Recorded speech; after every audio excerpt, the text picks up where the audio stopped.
मैं वंशीधर ब्रजवासी जो बिहार विधान परिषद के लिए सदस्य निर्वाचित हुआ हूँ, ईश्वर की शपथ लेता हूँ कि मैं विधि द्वारा स्थापित भारत के संविधान के प्रति सच्ची श्रद्धा और निष्ठा रखूँगा एवं मैं भारत की प्रभुता और अखंडता अक्षुण्ण रखूँगा तथा जिस पद को मैं ग्रहण करने वाला हूँ उसके कर्तव्यों का श्रद्धापूर्वक निर्वहन करूँगा।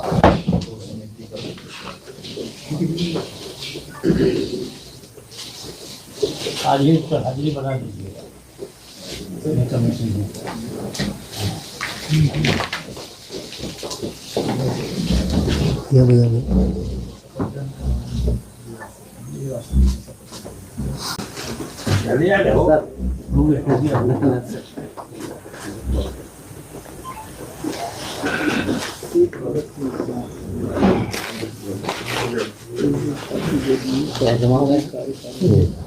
लिए मखमली बिस्तरा हो किसी के लिए मखमली बिस्तरा और किसी के लिए एक चटाई न हो, इसलिए राह संघर्ष की हम चुने जिंदगी आंसुओं में नहाई न हो, दम न तोरे कहीं भूख से बचपना, दम न तोरे कहीं भूख से बचपना, रोटियों के लिए फिर लड़ाई न हो, इसलिए राह संघर्ष की हम चुने जिंदगी आंसुओं में नहाई न हो। बिहार में नौजवानों के साथ जो आज अन्याय हो रहा है, डोमिसाइल नीति लागू कराने के लिए बिहार के नौजवान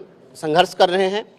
बिहार के हमारे प्रतिभाशाली छात्रों का पलायन हो रहा है, बाहर के लोगों को यहाँ पर अपॉइंट किया जा रहा है, तो डोमिसाइल नीति लागू कराना है। इस राज्य और देश के अंदर जो मनरेगा मजदूर हैं, जो अनपढ़ हैं, अशिक्षित हैं, केवल सामान्य से मजदूर हैं, उनके लिए भी रोजगार गारंटी योजना है। और जो स्नातक डिग्रीधारी हैं, स्नातक के साथ एक शब्द जुड़ा हुआ स्नातक प्रतिष्ठा, और प्रतिष्ठा जैसा शब्द जिसके साथ जुड़ा हुआ ऐसी डिग्री यूनिवर्सिटी अवार्ड करते हुए जिसको प्रतिष्ठित घोषित करती है और वह व्यक्ति अपना पेट नहीं भर पाता है तो तमंचा लेकर क्राइम करता है। इस आवाज़ को सदन के अंदर पहुंचाना है कि अगर आपने स्नातक की डिग्री दी है, जो अशिक्षित व्यक्ति है उसके रोजगार गारंटी की बात होती है और जो पढ़े लिखे लोग हैं उनके लिए बेरोजगारी भत्ता की बात होती है। यह दुर्भाग्यपूर्ण है। मैं चाहता हूं कि स्नातक रोजगार गारंटी योजना लागू हो। अगर किसी को आपने स्नातक प्रतिष्ठा की डिग्री है तो वह प्रतिष्ठापूर्ण जीवन जीने के लायक कितना अर्जित कर सके, यह वेलफेयर स्टेट की जिम्मेवारी है। इस रिस्पॉन्सिबिलिटी से सरकार नहीं हट सकती है। हम इस आवाज़ को सदन के अंदर शोषण के विरुद्ध मैं लड़ता रहा हूँ। मेरी जो पहचान है संघर्ष की, हमारी पूंजी संघर्ष की पूंजी है, इसी पूंजी को बढ़ाना है और संघर्ष के रास्ते भी बहुत कुछ हासिल किया जा सकता है। हमने इसको साबित करने की कोशिश की है और इसको जन समर्थन भी मिला है हमारे इस सोच को। तो मैं समझता हूं कि जिस लिए जन समर्थन मिला है उस अपेक्षा पर हम खरा उतरे। लोकतंत्र निगोशिएशन से चलता है, लाठी और गोली से लोकतंत्र नहीं चल सकता है।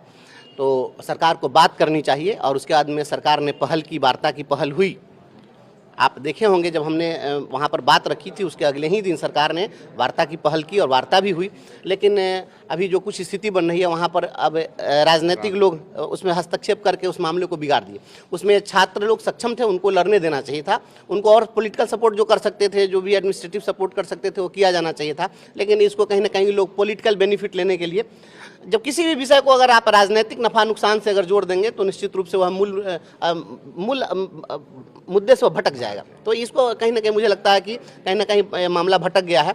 छात्र सक्षम थे और बीपीएससी के छात्र हैं, प्रतिभाशाली छात्र हैं, अपनी बात रखने में खुद सक्षम थे। अगर कोई आप खुद अपनी बात रखने में सक्षम है तो वहाँ पर दूसरे के सहारे की जरूरत कहाँ है। तो आज लोग कुछ लोग सहारा जबरदस्ती वहाँ पर बन रहे हैं। तो